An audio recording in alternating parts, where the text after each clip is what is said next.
She's done. Look at her. That's what you get for lowering the standards. The words, sharp and dripping with condescension, cut through the humid air. The platoon of young, hopeful candidates, their faces streaked with sweat and grime, turned to look, and a wave of weary snickering followed. The woman they were looking at, Specialist Anya Sharma, had stopped running. She stood slightly apart from the group, her hands on her hips, her small frame heaving. She didn't glare back, didn't offer a defense. She just stood there, focusing on her breathing, a picture of calm exhaustion. But from the observation tower 100 yards away, the grizzled old command sergeant major, a man who had seen 3 generations of warriors pass through this gate, squinted through his binoculars. He wasn't looking at her posture of defeat. He was looking at the perfect, rhythmic cadence of her breathing, the metronomic rise and fall of her chest. It was a pattern he hadn't seen in years, a pattern forged not on a training track, but in the thin, cold air of high-altitude combat zones. If you believe true strength is measured in moments of crisis, not on a stopwatch, type endurance below.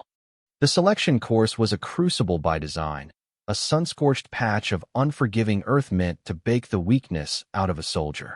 Presiding over this forge was Staff Sergeant Rourke, a bulldog of a man whose voice was a permanent bark and whose worldview was hammered from the pig iron of old-school prejudice. In his eyes, Specialist Sharma was a box to be checked, a diversity hire whose presence was an insult to the legacy he guarded. She was an enigma, a ghost in the formation, unassuming and quiet, with a uniform that always seemed a size too big and dark hair pulled back in a severe, functional bun. She blended into the background. She never joined the boisterous camaraderie in the barracks, her evenings spent meticulously maintaining her gear in disciplined silence. Now, Rourke saw his chance to make his point. He strode over to her, his boots crunching with theatrical purpose. "What's the matter, Specialist? Is this a little too much for you?" He sneered, his voice loud enough for everyone to hear. "Need a water break? Maybe the admin office is more your speed." He was performing, using public humiliation as his preferred tool of leadership. The other candidates watched, their silence a form of complicity. Sharma simply looked up at him, her gaze level and unblinking, and said nothing. Her silence was a mirror, reflecting his own ugliness back at him, and it infuriated him more than any defiant retort ever could. The final evolution of the day was the gut check, a 3-mile forced march back to the cantonment area, under the full weight of combat gear.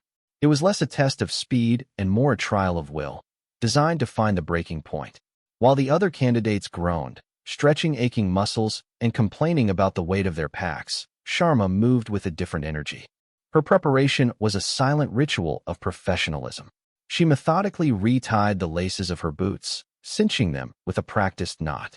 She adjusted the straps of her rucksack, shifting the weight until it sat perfectly balanced on her frame. Her hands, steady and sure, moved with an economy that spoke of thousands of repetitions. She was a study in quiet efficiency. As the platoon formed up, a large, powerfully built sergeant named Gunnar, one of Rourke's clear favorites, swayed on his feet. He looked pale beneath his tan, having pushed himself to the brink all day to impress the instructors. He quickly caught his balance, waving off a concerned glance from a squad mate. Rourke saw it and clapped the big sergeant on the back. "That's the spirit, Gunnar. Pain is weakness leaving the body. Push through it." They were a mile into the march when Gunnar went down. It wasn't a stumble or a trip. It was a catastrophic failure of the body's systems. He collapsed like a puppet with its strings cut, a deadweight thud that kicked up a cloud of dust.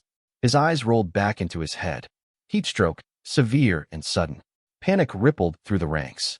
Rourke, caught flat-footed, began shouting for a medic, his voice tight with alarm. But they were on foot, deep in a ravine where radio signals were notoriously unreliable. Every second was critical. The candidates, so full of bravado moments before, now stood around helplessly, a circle of uncertainty around the fallen giant. Gunnar was a massive man, easily 220 pounds of solid muscle, plus another 60 pounds of gear. He was an anchor. In that moment of spreading chaos, Sharma moved. There was no hesitation. She dropped her own pack in one fluid, practiced motion. She knelt beside Gunnar, her face a mask of the detached calm of a trauma surgeon. She checked his airway, felt for a pulse, her fingers moving with practiced certainty. Then, she did what no one thought possible. She positioned herself, bent her knees deep, and with a technique of pure leverage and focused power that seemed to defy the laws of physics, she hoisted the unconscious sergeant into a fireman's carry. The entire platoon froze. The air, once filled with panicked shouts, was now thick with a deafening, disbelieving silence. Staff Sergeant Rourke's jaw hung open.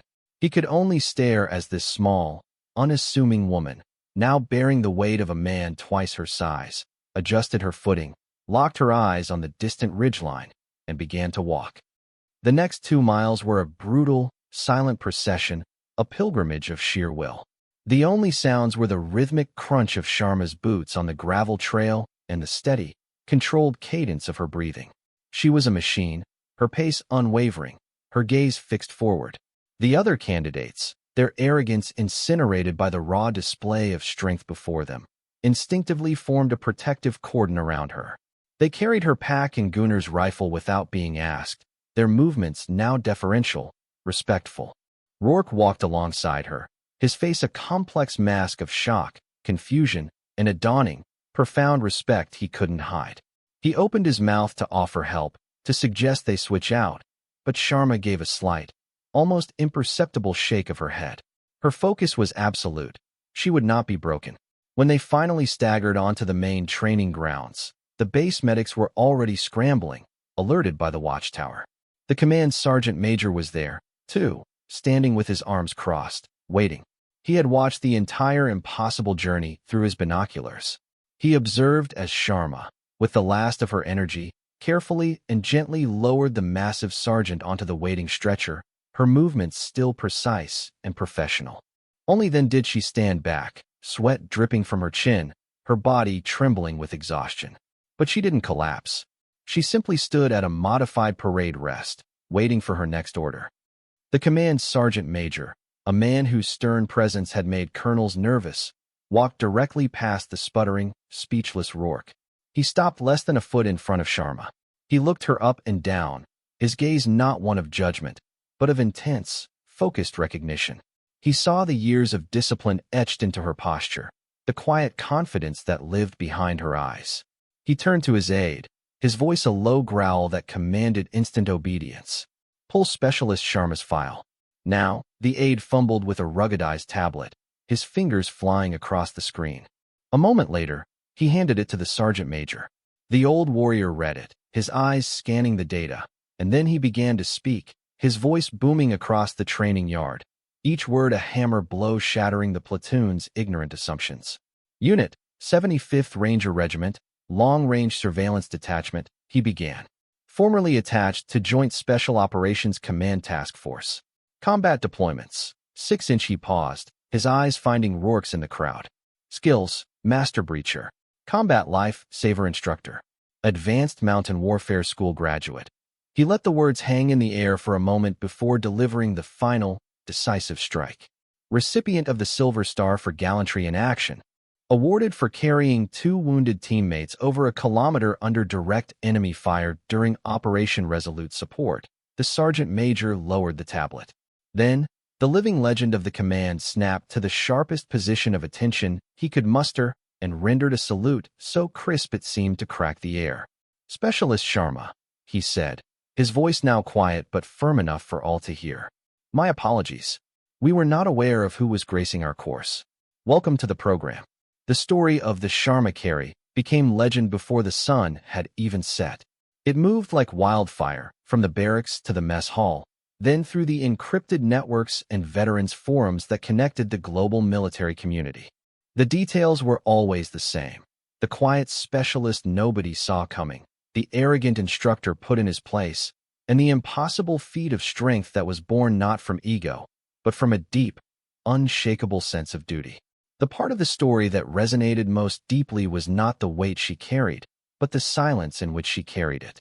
She had never spoken of her past, never hinted at her qualifications, and never asked for a single ounce of credit.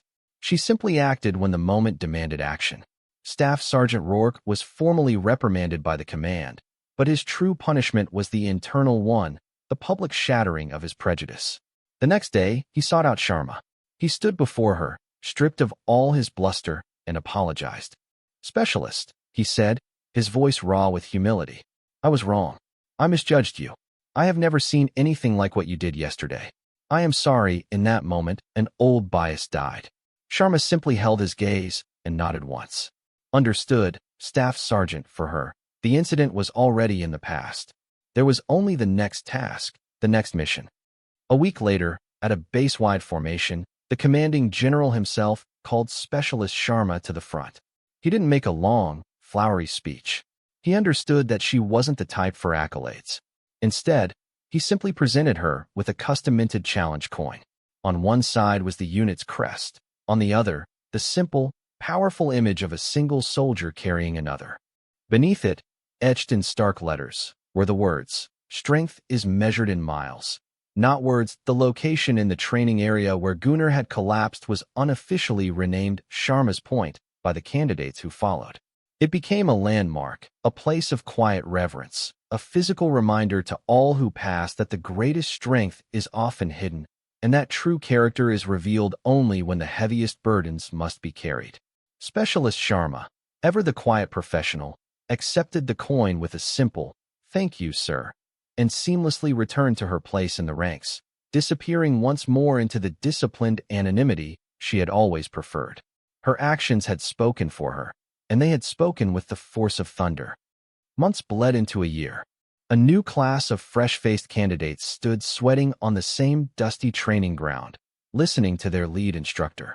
It was Staff Sergeant Rourke, but he was a changed man. The arrogant bark was gone, replaced by a firm, measured tone that carried the weight of a hard-learned lesson. He told them the story. He told them about his own ignorance, about his foolish assumptions. He used his own failure as a teaching tool. "Look around you," he commanded, his gaze sweeping over the nervous recruits. "Look at the person to your left and your right. Do not judge them by their size, their gender, or the volume of their voice. You have no idea what fire they have walked through to get here. You have no idea what weight they are capable of carrying when it all goes wrong. Respect isn't demanded. It's earned in the silence. It's proven in the action. You want to know the standard? Remember Sharma. Her legacy was no longer just a story. It had become doctrine. Her quiet, decisive action had fundamentally altered the culture of the institution, recalibrating its values to prioritize demonstrated competence over projected confidence, forever changing how they defined the word strong. Anya Sharma never sought the spotlight. She completed the selection course at the top of her class, and, just as quietly as she had arrived, she moved on to another classified assignment, another corner of the world where her silent competence would serve as a shield for others. Her story, however, remained a timeless and powerful reminder that the most formidable individuals are rarely the ones who announce their presence with trumpets. They are the ones whose capabilities are so deeply ingrained, so thoroughly stress-tested in the crucibles of crisis, that they require no advertisement, no validation, no applause. True strength doesn't need to boast. True courage doesn't need an audience. It is a silent, unshakable force, forged in hardship and honed by discipline, waiting patiently for the moment it is needed most, ready to carry the weight when everyone else has fallen. For more stories where quiet resolve triumphs over loud assumption, and where silent strength defines their worth, subscribe to Unknown Heroine Tales.